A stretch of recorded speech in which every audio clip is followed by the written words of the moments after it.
कहानी की शुरुआत में हम मॉरिस नाम के एक शातिर चोर को देखते हैं जिसे बैंक से चोरी के केस में पुलिस ने पकड़कर उम्र भर की कैद के लिए दुनिया की सबसे सिक्योर जेल अल्काट्राज में कैद करने के लिए ले जा रहे होते हैं। अल्काट्राज एक ऐसी जेल है जिसे समंदर के बीच एक छोटे से आइलैंड पर बनाया गया है, यानी अगर कोई कैदी जेल तोड़कर बाहर भी आता है तब भी वो भाग नहीं सकता क्योंकि आगे उसका रास्ता पानी रोक लेता है। इसीलिए इस जेल को दुनिया का सबसे सिक्योर जेल का दर्जा हासिल था। यहाँ सिर्फ दुनिया के टॉप क्रिमिनल्स को रखा जाता, लेकिन जल्द ही इस जेल का रुतबा मिट्टी में मिलने वाला था क्योंकि अब इस जेल में एंट्री हो चुकी थी फ्रैंक मॉरिस नाम के एक शातिर चोर की, जो पहले भी कई बार जेल तोड़कर भाग चुका है। लेकिन इस बार मॉरिस थोड़ा घबरा गया क्योंकि ये जेल बहुत ही ज्यादा सिक्योर थी। मगर मॉरिस को यहाँ अपनी पूरी जिंदगी बिल्कुल भी नहीं बितानी थी। वो जल्द से जल्द इस जेल से भागना चाहता था। जेल में एंटर होते ही मॉरिस भाग जाने का सोचने लगा। मॉरिस को सर से पांव तक फुल चेकिंग करके उसे एक सेल में लॉक किया जाता है। एक गार्ड आकर मॉरिस से कहता है, वेलकम टू अल्काट्राज, और यहाँ से होती है असली कहानी शुरू। तभी अचानक एक बेल बजती है और सभी सेल के गेट्स ऑटोमेटिकली खुल जाते हैं। अफसर कैदियों को बाहर बुलाते हैं। इस जेल का डिसिप्लिन भी बहुत सख्त है। कैदियों को साफ सफाई और अपने टाइम पर सेल में जाने के रूल्स को फॉलो करना होता है। सब एक जैसा यूनिफॉर्म पहनकर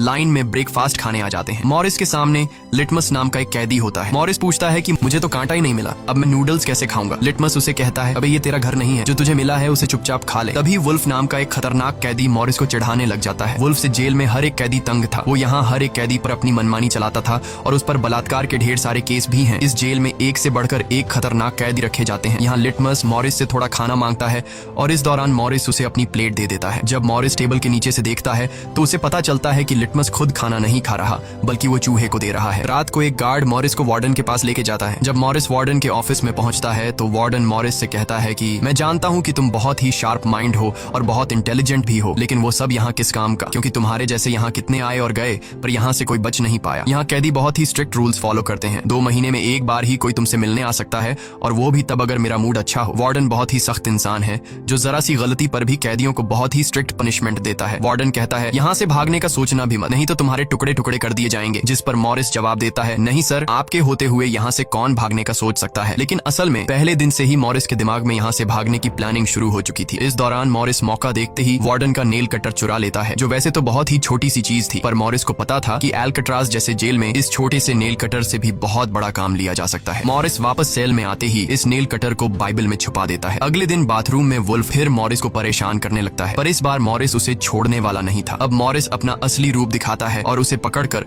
उसकी खूब धुलाई करता है। वुल्फ को पीटने के बाद अब मॉरिस का पूरे जेल में एक अलग रुतबा बन गया। हर कोई मॉरिस से डरने लगा। इसके बाद मॉरिस को लाइब्रेरी में काम दिया जाता है। वहाँ इंग्लिश नाम के एक आदमी से उसकी मुलाकात हो जाती है। वो इस जेल का सीनियर कैदी है। इंग्लिश को भी 2 आदमियों के कत्ल की वजह से उम्र भर की कैद सुनाई गई थी। उसने इस जेल में अपनी आधी जिंदगी गुजार दी थी। वो इस जेल के चप्पे चप्पे से वाकिफ है। उसे जेल की हर बात की खबर रहती है। उसे यह भी पता होता है कि आज सुबह मॉरिस और वुल्फ की लड़ाई हुई थी। वो मॉरिस को कुछ किताबें देता है जिन्हें मॉरिस को हर एक कैदी के सेल में पहुंचाना होता है। अगले सीन में खुले जगह को दिखाते हैं जहाँ कैदी कोई न कोई गेम खेल रहे होते हैं। तभी वो डॉक नाम का एक आर्टिस्ट से मिलता है जो खुद की पेंटिंग बना रहा होता है। डॉक एकदम सीधा साधा और डिसेंट इंसान है जो कई सालों से यहाँ सजा काट रहा है। उसे पेंटिंग करने का बहुत ही शौक था और अपना ज्यादातर वक्त वो पेंटिंग में ही लगाता। डॉक का कहना था कि अल्काट्राज जैसी जेल में कोई भी पागल हो सकता है, पर उसकी पेंटिंग की वजह से अब तक उसका दिमाग नॉर्मली चल रहा है। मॉरिस डॉक से पूछता है कि इस पेंटिंग में ये फूल क्यों बना के रखा हुआ है, तुम्हारी शर्ट में ऐसा तो कुछ नहीं? डॉक कहता है कि यह मेरी खुशी है जो सिर्फ पेंटिंग में है, मेरे मन में नहीं। उसके बाद मॉरिस जब अपने दाएं तरफ देखता है तो उसे ऊपर इंग्लिश दिखाई देता है। मॉरिस इंग्लिश की तरफ जाता है। जब मॉरिस उसके करीब जाता है तो उसके चेले मॉरिस को रोक देते हैं। तब इंग्लिश इशारा करता है कि अपना ही आदमी है, आने दो। मॉरिस उसके पास जाकर बैठ जाता है और तुरंत अपने दिल की बात छेड़ देता है। मॉरिस उससे कहता है कि यहाँ से बचने में आप मेरी मदद करेंगे। ये बात सुनकर इंग्लिश तो हंस पड़ता है। देखो बेटा, ये महज सिर्फ जेल नहीं है, ये हम सबकी कब्र है। यहाँ से निकलना है तो पहले हमें मरना पड़ेगा, तब जाके हमारी डेड बॉडी यहाँ से कब्रिस्तान तक पहुँच पाएगी। चलो मान भी लो कि तुम इन बड़ी दीवारों पर चढ़ भी गए और उसके बाद खतरनाक फोर्सेस को क्रॉस भी कर लिया और किसी जादुई शक्ति से तुम यहाँ के सैकड़ों गार्ड से बचकर जेल से बाहर भी निकल जाओ, तब भी यहाँ से भाग नहीं पाओगे क्योंकि आगे तुम्हारा रास्ता समुंदर रोक लेगा। इसलिए टाइम बर्बाद मत करो और चुपचाप सजा काट लो, कम से कम जिंदा तो बचे रहोगे। लेकिन मॉरिस अपने इरादे का पक्का था। वो हर हाल में इस जेल से भागना चाहता था। उस रात एक अफसर मॉरिस को बताता है कि तुम्हें कल से कारपेंट्री का काम दिया गया है। 1 घंटे का 50 सेंट्स दिहाड़ी भी दी जाएगी। मॉरिस फौरन इस काम के लिए राजी हुआ क्योंकि उसे लगा कि वहाँ उसे कोई ऐसा औजार मिल सकता है जिससे उसके भागने में काम आ सकता है। अगले दिन मॉरिस लिटमस से यहाँ से बचने का रास्ता पूछता है। लिटमस कहता है, अरे ये तो बहुत ही आसान है, हर सेल में एक एयर वेंट होता है, उसके जरिए तुम छत पर पहुंच सकते हो, वहां से शायद तुम बच पाओ। और मॉरिस की बातों पर मुस्कुराते हुए वहां से चला जाता है। तब डॉक मॉरिस को खबरदार कर देता है कि वुल्फ तुम्हारी तरफ आ रहा है। तभी वुल्फ मॉरिस पर चाकू से वार करने आता है। मॉरिस अपना कोट हाथ में लपेटकर उसके साथ लड़ने लग जाता है। इतने में एक गार्ड उसे रोकने आता है तो वुल्फ गार्ड पर भी चाकू से वार कर देता है। अब मामला बिगड़ जाता है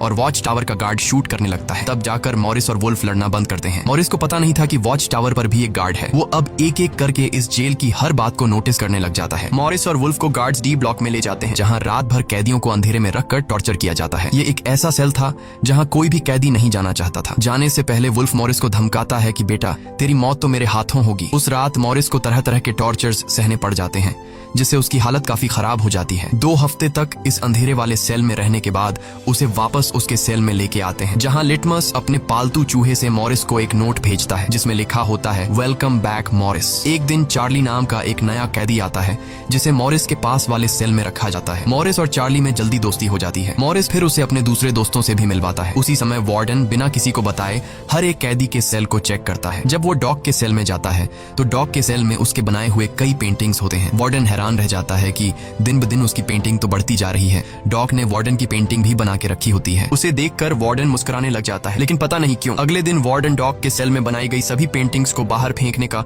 गार्ड्स को ऑर्डर देता है। वार्डन के इस फैसले ने डॉग को अंदर से पूरी तरह तोड़ दिया, क्योंकि डॉग सिर्फ अपनी पेंटिंग के ही सहारे जिंदा था। वह अपने हर एक बनाए हुए पेंटिंग से बहुत प्यार करता था, क्योंकि यहाँ उसकी सिर्फ एक ही खुशी थी और वो भी उस बेचारे से छीन ली गई।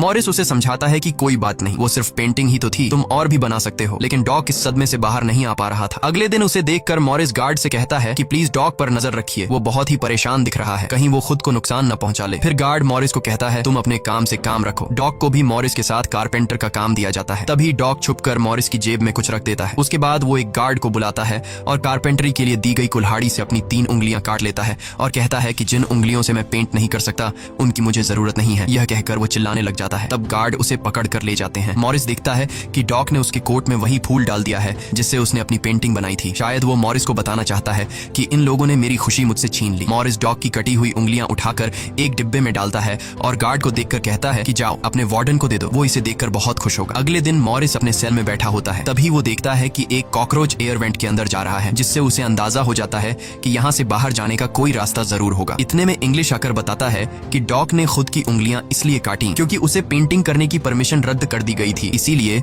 उसने तंग होकर अपनी उंगलियां काट ली। यह जानकर मॉरिस को बहुत गुस्सा आता है। अगले दिन डाइनिंग हॉल में वार्डन मॉरिस से पूछता है कि तुम इस डॉग को इतना सपोर्ट क्यों कर रहे हो। वह कहता है ऐसा कुछ नहीं है। ये कहकर मॉरिस वापस टेबल पर जाकर बैठ जाता है। वहाँ उसकी मुलाकात 2 भाइयों जॉन और क्लैरेंस से होती है, पर मॉरिस उनसे ऐसे बात करता है जैसे वह उन्हें पहले से जानता हो। जॉन और क्लैरेंस दरअसल ये दोनों किसी और जेल में मॉरिस के गैंग में थे। जॉन को अब जेल से भागने का काम आसान लगने लगा, क्योंकि ये दोनों भाई मॉरिस की तरह शार्प माइंड थे और अब ये तीनों जेल से भागने की प्लानिंग करने लगे। दोपहर को चार्ली की गर्लफ्रेंड उससे मिलने आती है। दूसरी तरफ इंग्लिश की बेटी उससे मिलने आई होती है। इंग्लिश अपनी बेटी को देखते ही उसकी आंखों में आंसू आ जाते हैं, क्योंकि उसकी बेटी उसकी गैर मौजूदगी में काफी बड़ी हो चुकी थी और इंग्लिश को अपनी बेटी का बचपन न देख पाने का बहुत अफसोस था। दूसरी तरफ चार्ली को उसकी वाइफ बताती है कि तुम्हारी माँ बहुत बीमार है और डॉक्टर कहते हैं कि वह 1-2 महीनों से ज्यादा नहीं बच पाएंगे। ये बात सुनकर अब चार्ली भी अल्काट्राज से भागने का सोचने लगता है और इतने में गार्ड आकर कहता है कि बात करने का समय खत्म हो चुका है। अब चार्ली बहुत परेशान होता है। वह उस रात मॉरिस से कहता है कि अगर तुम यहाँ से भागने का प्लान बनाओ तो मुझे भी शामिल कर लेना। अगले दिन मॉरिस, चार्ली, जॉन और क्लैरेंस की मीटिंग होती है। तब मॉरिस उन्हें बताता है कि हर सेल का एयर वेंट ऊपर छत पर खुलता है और दूसरी बात ये कि ये जगह खारे पानी से भरे समुद्र के बीच है, जिसकी वजह से दीवारें कमजोर हो गई हैं। मेरे पास एक नेल कटर है और मैंने खुदाई पहले से शुरू भी कर दी है। अगर मैं थोड़ा थोड़ा करके खोदूं और एक छोटा सा टनल बनाकर छत पर पहुंच जाऊं तो इस जगह की जांच करने के बाद पता चल जाएगा कि यहाँ से कैसे भागा जा सकता है। जॉन पूछता है कि रात को अगर गार्ड्स को पता चल गया कि तुम अपने सेल में नहीं हो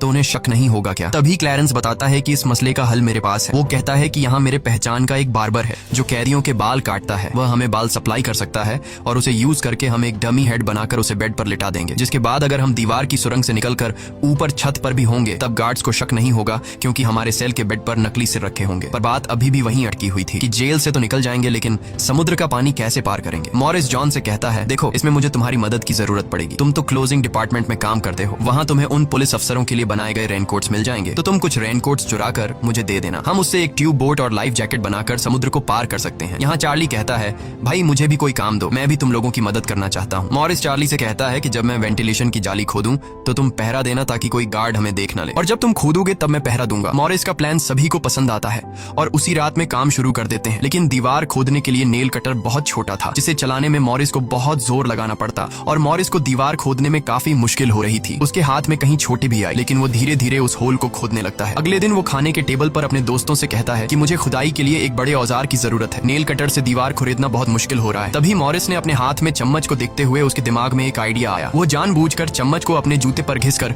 उसे गंदा कर देता है। उसके बाद मॉरिस ने गार्ड को बुलाया और कहा कि ये चम्मच गंदा है, मुझे दूसरा चम्मच दो। बाकी लोगों ने भी गार्ड से उनका चम्मच बदलने की रिक्वेस्ट की। गार्ड को इसमें कोई गड़बड़ नहीं लगी और उसने फौरन चम्मच बदलने की इजाजत दे दी, जिसके बाद वह सीधा टेबल की तरफ बढ़ता है जहां एक और सिक्योरिटी गार्ड सीट पर बैठा होता है। पर जैसे ही वह टेबल पर रखे हुए चम्मच बदलने लगता है तो जॉन ने वहां मौजूद गार्ड को बातों में उलझा लिया, जिसका फायदा उठाते हुए मॉरिस ने एक के बजाय 2 चम्मच उठा लिए और एक को जेब में छुपाकर रख दिया, जिसके बाद वह सीधा अपने सेल में चला जाता है।